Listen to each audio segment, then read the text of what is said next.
In September of 2025, the Paris metropolitan area woke up to a scene straight out of a horror film. A series of severed pig heads were left at 9 different mosques and Muslim cultural centers across the city and its surrounding suburbs. Each of the heads had been stamped with the name of the French president, Macron. Public debate exploded after the incident, and assumptions were easily made. The incident had to be the work of far-right extremists. Right? After all, who else would do such a thing? But the French intelligence community had a different assessment. They suspected that a foreign intelligence service was behind the action. And after a thorough investigation, 3 Serbian men were charged and sentenced for the incident. The judge's verdict revealed that the men had indeed been directed, and that their masterminds were, I quote, structures of the intelligence service of the Russian Federation. Thanks to leaked documents obtained by the Estonian news outlet Delphi, we can now trace the inner workings of this operation, providing valuable insight into the Kremlin's so-called cognitive strikes. My name is LJ, and you're watching The Count's Gambit.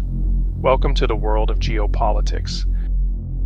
The leaked documents point to a firm named the Social Design Agency, or SDA, a supposed Russian PR firm already sanctioned by the EU, US, and UK for its involvement in previous Kremlin-linked influence campaigns. The files include internal reports on several of the firm's plans and executed missions. The document for Operation Pig's Head, for instance, contains details of pre-operation surveillance, pictures of preparations, and an extensively detailed media monitoring log containing articles in French, English, and Russian. More interestingly, the leaks also revealed screenshots of messages from the conspirators, while they used pseudonyms like Immanuel Kant and Bruce Lee, cross-referencing internal documents, and spreadsheets linked one of the users, Kristen Kyler, to Sofia Zakharova, a senior official in the Russian presidential administration who appears to report on SDA's operations to Putin's first deputy chief of staff and former Prime Minister Sergei Kirienko. The internal messages speak of using global active influence campaigns to elevate Russia's image as a superpower. To understand why Moscow would invest resources into something as bizarre as leaving pig heads outside mosques, it is important to understand the logic behind modern information warfare. Unlike traditional espionage, which focuses on collecting secrets, influence operations are designed to shape how societies perceive reality itself. The objective is often not to convince people of a specific narrative, but rather to amplify existing divisions, create confusion, and erode trust between communities and institutions.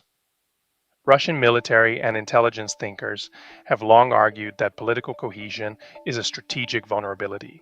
If social tensions can be intensified from abroad, governments become distracted by domestic disputes, public confidence weakens, and political leaders find it more difficult to maintain a consistent foreign policy.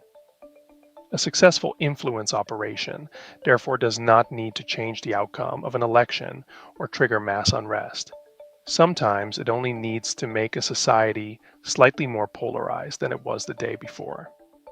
That is what makes incidents like the pig head operation so significant. The perpetrators did not need thousands of participants, sophisticated cyber capabilities, or large sums of money.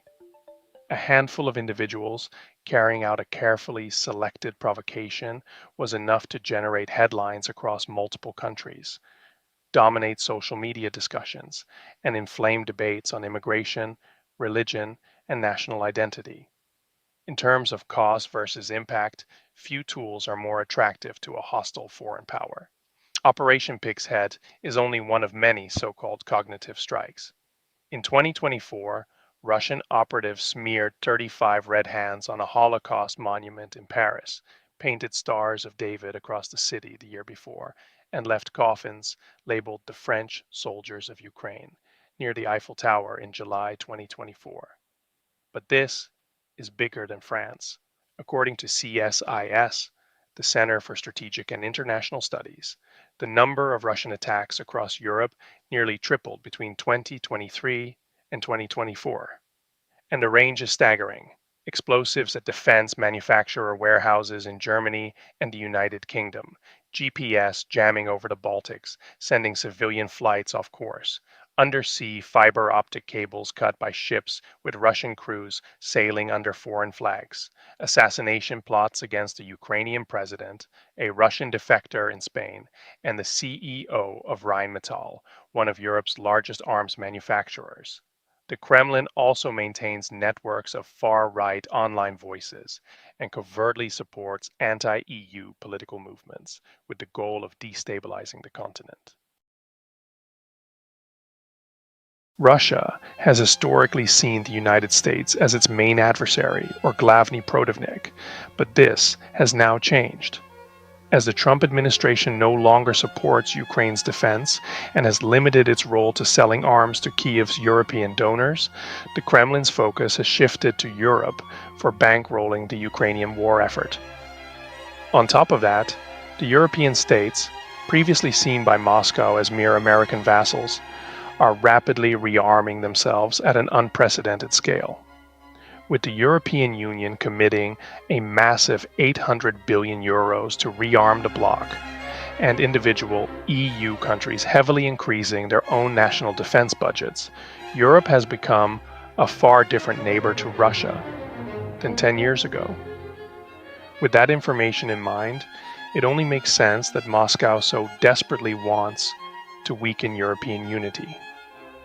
The Kremlin's cognitive strikes are intended to deepen tensions and promote extremes.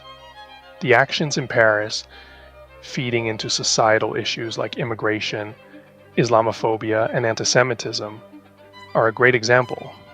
And they are effective. Even after being exposed not long after, the widespread media attention surrounding the pig carcasses had already done its part in inflaming existing tensions. Russia's full-scale invasion of Ukraine was originally intended to be a 3-day special military operation, but the conflict has dragged on for years, resulting in extremely heavy casualties and no clear end in sight. Such difficulties on the conventional battlefield will only motivate the Kremlin to expand its hybrid warfare and subterfuge efforts in the years ahead.